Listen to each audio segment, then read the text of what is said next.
Antrasis Archimedo dėsnis. Skystis patalpintas į kūną po 7 metų eis į mokyklą. Toks buvo anekdotas 5 vietoje, o dabar 4, kurioje yra ponas Gintas. Kompanija Procter & Gamble pagamino šampūną 7-in-1, kuriame yra šampūnas, kondicionierius, telefonas, faksas, šaldytuvas ir storas sluoksnis šokolado. 3 vietoje yra ponas Gediminas. Atsiuntęs mum štai tokį trumpą anekdotą. Kupranugaris gali dirbti savaitę negerdamas, o žmogus gali gerti savaitę nedirbdamas. O dabar 2 vieta, kurioje yra Andrėjus Savickis ir jo anekdotas. Mergina sako vaikinui: ar tu Viagrą prarijai, ar iš tiesų džiaugiesi mane matydamas? Ėmė kartą prokuroras ir numirė. Gal nebūtų ėmęs, nebūtų ir numiręs. Dar vieną Archimedo dėsnį. Kūnui, kuris yra 40 laipsnių skystyje, negalioja jokie dėsniai. Dabar 4 vieta, kurioje yra ponas Arūnas. Pranešimas iš lengvosios atletikos pasaulio čempionato. Etiopijos sportininkas finišavo 1 ir susilaužė 2 šonkaulius į finišo juostelę. O dabar 3 vieta. 3 vietoje yra ponas Egidijus. Ir jo atsiųstas anekdotas prasideda klausimu. Ar galimas vyro ir moters ryšys per atstumą? Atsakymas. Galimas, jeigu ryšys ilgesnis už atstumą. 2 vietoje yra daugelį jūsų laiškų. Žmonės sakantis gerti reikia daugiau ir sakantis, kad gerti reikia mažiau, sutarė vienu aspektu – gerti reikia. O dabar 1 vieta. Klausimas. Kodėl atsistatydino premjeras Vagnorius? Atsakymas. Todėl, kad žemaičiai iššifravo jo pavardę. Vag Idanor. Klausimas. Kodėl estai vakarieniai valgo perkeptas pupas? Atsakymas. Kad ryte galėtų išsimaudyti vonioje su burbuliukais. Geriau būti visame pasaulyje garsių pijokų, negu anoniminių alkoholikų. Vyrai, jei sutikote savo svajonių merginą, realizuokite ją. Ar yra Marse gyvybė, ar jos ten nėra, nesvarbu. Už tai yra storas sluoksnis šokolado. Klausimas. Kaip praėjo naujametinė naktis? Nežinau, dar niekas nepapasakoja. Kokia buvo? Klausimas. Jūs mėgstate išgerti? Atsakymas. Jeigu tai klausimas, tai ne. O jeigu pasiūlymas, tai taip. Kodėl taip pabrango gyvenimas? Todėl, kad jis liovėsi būti pirmo būtinumo dalykų. Kuo panašus advokatas ir spermatozoidas? Atsakymas. Abu turi vieną šansą iš milijono tapti žmogumi. Sankryžoje susiduria 2 600-ieji Mercedesai. Iš abiejų išlipa po naująjį rusą, pasižiūri viens į kitą ir abu kartu pasako: o šitą akur zapas? Kaip suvalkietis vartoja Viagrą? Pirmiausia, jis išsitraukia iš kišenės į laikraščio gabalėlį suviniotą tabletę, ją išvinioja, ištraukia tabletę, per liežuvį brūkšt ir atgal į kišenę. Kaip atpažinti belgą povandeninio laivo komandoje? Atsakymas. Jis vienintelis turi parašiutą. 4 vietoje yra ponas Romas B. iš Šiaulių.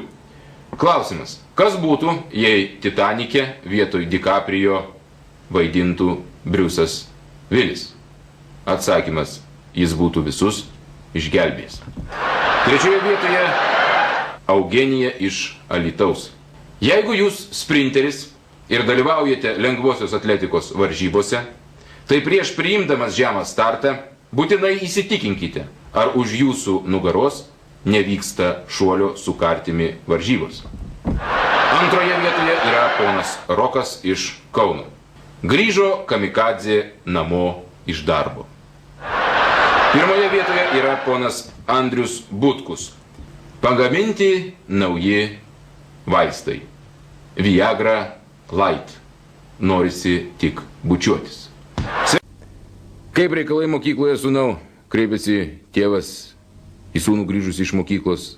Sūnus atsako, aš su dviejutukininko tėvu nekalbu. Tokia buvo penktoji vieta. Ketvirtoje yra Tomukas sako savo broliukui, jei nevalysi dantų, jie iškris, o tada neturėsi su kuo nagų graužti. Trečioje vietoje yra kalbasi dvi blondinės. Viena sako, vakar pas mane buvo užėjęs bronius, pasėdėjo, išgėrė, permiegojo, ryte išėjo. Taip ir nesupratau, ko jam reikėjo. Antroje vietoje yra grįžta vyriškis išgėręs vėlai vakare namo. Žmona klausia, kur buvai, bjaurybė? Aš Atlantidoj. Ką tu čia pasakoji? Atlantida jau seniai užpilta. Vyriškis, o aš ką ne?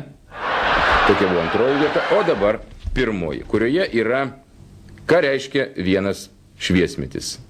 Atsakymas. Elektra už 12 mėnesių. Sėdi restorane du nauji rusai ir ginčijasi, kuris iš jų naujesnis. Klausimas. Kodėl ant belgų pietų stalo nėra druskinių? Atsakymas. Nes belgų namų šeimininkės nemoka supilti druskos per tokias mažas druskinės skylutes.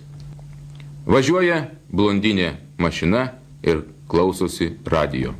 Staiga radijas groja šaukinį. Jūs klausotės radijo stoties M1.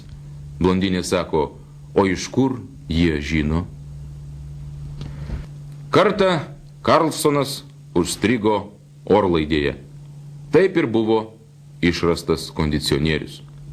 Prie autoinspektoriaus prieina zebro patelė ir sako, vyriški, kuriame seksšope jūs pirkote šią lazdelę? Mergina klausė vaikino, brangusis, ko tu dabar labiau norėtum, manęs ar alaus? Vaikinas sako, o alaus kiek?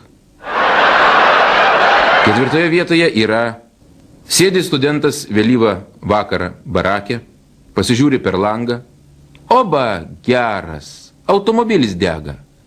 Taip ir suprato studentas, kad Žalgiris laimėjo Eurolygą.